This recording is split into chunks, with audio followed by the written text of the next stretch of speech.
ಎಲ್ಲರಿಗೂ ನಮಸ್ಕಾರ ಕೊಡ್ರಿ. Daneshwar kitchen channel Sunita C ಅಂತ ದಾವಣಗೆರೆ. ಪಾಲಕ್ ಸೊಪ್ಪು ಚಪಾತಿ ಮಾಡ್ತಿದ್ದೀನಿ ರೀ. 2 ಸೀಡಷ್ಟು ಪಾಲಕ್ ಸೊಪ್ಪು ನೋಡ್ರಿ, ತೊಳೆದು ನೀಟಾಗಿ ಕ್ಲೀನಾಗಿ ಚೆನ್ನಾಗಿ ತೊಳೆದಿದ್ದು ಒಂದು 5-6 ಸತಿ ಸಣ್ಣಗೆ ಹೆಚ್ಕೊಬೇಕ್ರಿ. ಇದು ನೀವು ಎಷ್ಟು ಸಣ್ಣಗೆ ಹೆಚ್ಕೊಂತಾರೆ ಅಷ್ಟು ಚೆನ್ನಾಗಿರುತ್ತೆ.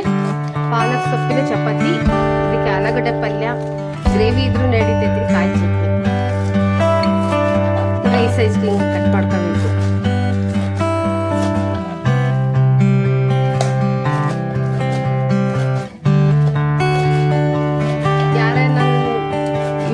ಚಾನಲ್ ನೋಡ್ತಿದ್ದೀರಾ ಎಲ್ಲರಿಗೂ ಧನ್ಯವಾದಗಳು. ಲೈಕ್ ಮಾಡ್ತಿದ್ದೀರಾ, ಸಬ್ಸ್ಕ್ರೈಬ್ ಮಾಡ್ತಿದ್ದೀರಾ. ಸಬ್ಸ್ಕ್ರೈಬ್ ಮಾಡ್ಕೊಂಡು ಫುಲ್ಲು ವಿಡಿಯೋ ನೋಡಿ ಮತ್ತೆ ಕರ್ನಾಟಕ ದಾನೇಶ್ವರ್ ಕಿಚನ್ ಚಾನಲಿಂದ ನೀವು ರೆಸಿಪಿ ಯಾವ್ಯಾವ ಇರುತ್ತೆ ನಮ್ಮ ಕಮೆಂಟ್ ಬಾಕ್ಸ್ ತಿಳಿಸ್ರಿ. ನಾವು ಮಾಡ್ತೀವಿ ರೆಸಿಪಿಗಳೆಲ್ಲ. ಪಾಲಕ್ ಸೊಪ್ಪು ರೈಸು, ಪಾಲಕ್ ಪನ್ನೀರು, ತುಂಬ ಪಾಲಕ್ ಬಿಟ್ಟಿದ್ದೀವಿ.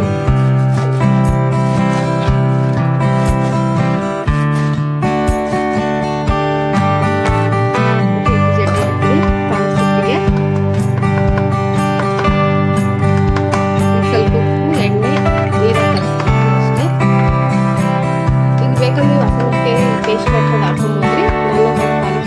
ಇಷ್ಟೇ ಹಾಕಿ ತೋರಿಸ್ತಾ ಇದ್ದೀನಿ.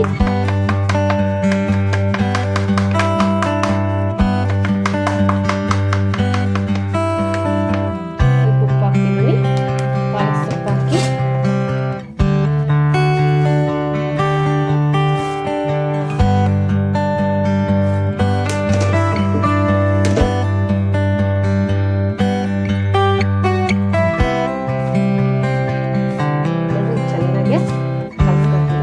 ಹೆಚ್ಚಿದ್ದೀನಿ.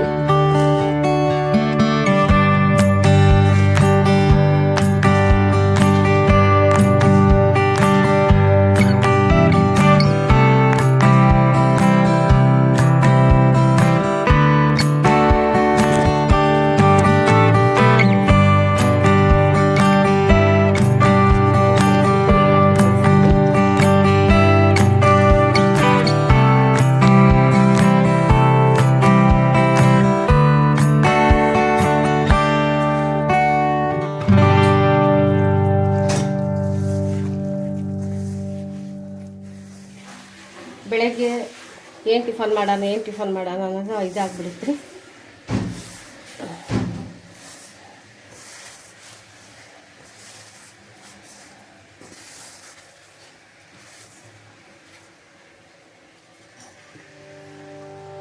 ಸ್ವಲ್ಪ ಎಣ್ಣೆ ನೋಡ್ರಿ, ಸ್ವಲ್ಪ ಎಣ್ಣೆ ಹಾಕಿದ್ದೀನಿ. ಚಪಾತಿ ಕಲಸಿಟ್ಟಿದ್ದೀನಿ, ಪಾಲಕ್ ಸೊಪ್ಪು ಚಪಾತಿ ಕಲಸಿಟ್ಟಿದ್ದೀನಿ. ಈ ಸೈಜ್ 2 ಮಾಡ್ತೀನಿ ನೋಡ್ರಿ. ಫಸ್ಟಿಗೆ ಹಂಚ ಮೇಲೆ ಸ್ವಲ್ಪ ಹಾಕ್ತೀನಿ. ಚಪಾತಿಗೆ ಎಲ್ಲ ಕಲಸಿಟ್ಟಿದ್ದೀನಿ. ಈ ಸೈಜ್ ಮಾಡ್ತಿದ್ದೀನಿ.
ಟ್ರೈ ಮಾಡಿರಿ. ನಿಮ್ಮ ಚಪಾತಿ ಯಾವ ಸೊಪ್ಪಿಂದ ಇರುತ್ತೆ ನಮ್ಮ ಕಮೆಂಟ್ ಬಾಕ್ಸ್ ನೀವು